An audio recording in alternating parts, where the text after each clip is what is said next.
বিরোধী দলনেতা বলছেন চ্যাংদোলা করে ছুড়ে দেবো, আপনি বলছেন ঠুসে দেবো, একজন দিলীপ ঘোষ তিনি বলছেন গলা টিপে দেবো। এইসব শব্দগুলো মানে আপনি সমর্থন করেন? আপনি নিজেও তো বলছেন এগুলো। দিলীপদার বক্তব্যকে আমি সমর্থন করি। কেন করি? হ্যাঁ, নিশ্চয়ই করি। কেন করি?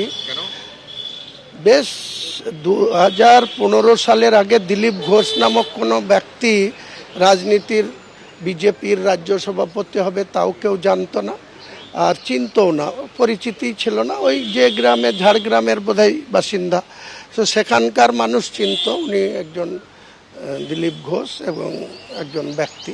কিন্তু 15 সালে রাজ্য সভাপতি হওয়ার পর 16 সালে খড়গপুরে যেতে দাঁড়িয়ে এমএলএ হয়েছেন।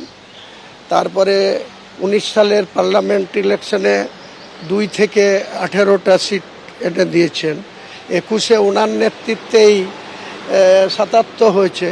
কিন্তু ওই ভদ্রলোককে তার দলের মধ্যেই এই শুভেন্দুর মতো লোকরা তাকে তার এক্সিস্টিং একটা এমপি সিট সেখান থেকে তাকে সরিয়ে বর্ধমানে পাঠিয়ে দিল।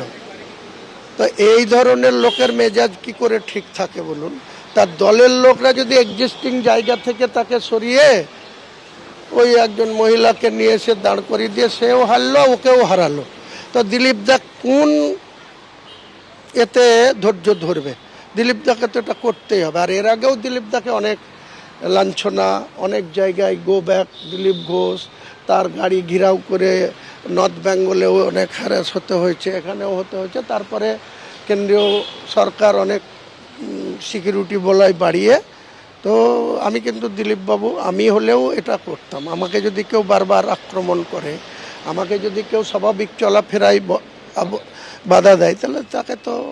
কিন্তু যারা করছেন তারা তো তৃণমূলের সমর্থক। দেখুন, আমি তৃণমূল করছে না বিজেপি করছে, একজন মানুষ তো করছে। তৃণমূলের যেমন দল করার অধিকার রয়েছে, তারও যেমন নির্বাচিত হওয়ার শখ রয়েছে, স্বাদ রয়েছে। দিলীপ ঘোষ তো এক্সিস্টিং এমএলএ ছিল, এমএলএ থেকে এমপি হলো, তাকে তার দল এইভাবে দলের এক শ্রেণীর লোক তাকে চক্রান্ত করে তার এক্সিস্টিং সিট থেকে তাকে বর্ধমান পাঠিয়ে দিয়ে হারিয়ে দিল। সেই লোকটার মেজাজ কোনোদিন ঠিক থাকে? আপনি বলছেন দিলীপ ঘোষ যেটা বলেছে সেটাকে আপনি সাপোর্ট করেন? অবশ্যই করি। কেন করেন? ওই একটা কারণেই করি, যে দিলীপ ঘোষকে যদি কেউ ধাক্কা দেয়, তো দিলীপ ঘোষ আমাকে যদি কেউ ধাক্কা দেয়, আমি যেমন, আপনারা বারবার বলছেন আমি কেন বলেছি ঠুসো দেবো, বলেছি চ্যাংদোলা করলে আমি ঠুসো দেবো। চ্যাংদোলা যদি উনি পিছান, আমিও ঠুসো দেওয়ার কোনো প্রশ্নই নাই, পিছাবো।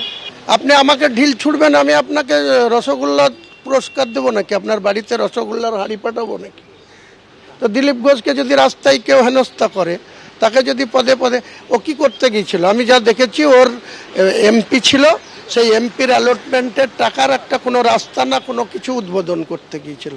তা সেটাতে বাধা দেওয়ার তো কোনো দরকার নেই। কেন বাধা দিতে হবে? বলছেন ওনার যে বক্তব্য সেটাকে আপনি সমর্থন করেন? আমি বললাম তো আপনাকে, বিশেষ বিশেষ কারণ থাকে। কাউকে আননেসেসারি যদি কেউ হ্যাকেল করে, আননেসেসারি যদি তার রাস্তা ব্যারিকেড করে, আমি ওনার স্টেটমেন্টগুলো দেখেছি। ও বলছে ও আমার রাস্তা ব্যারিকেড করবে, আমি ওর উপর দিয়ে গাড়ি চালিয়ে দেবো। তো সবাই সে সাহস দেখায় না। দিলীপ ঘোষ বলছে যে আমার গাড়ির সামনে শুয়ে পড়লে আমি করতে পারি। সে যদি আমাকে আননেসেসারি কেউ ব্যারিকেড করে, আমি করতেই পারি, এটা বলছে। দিলীপ ঘোষের এইসব বক্তব্যকে আমি বিরোধিতা করব না।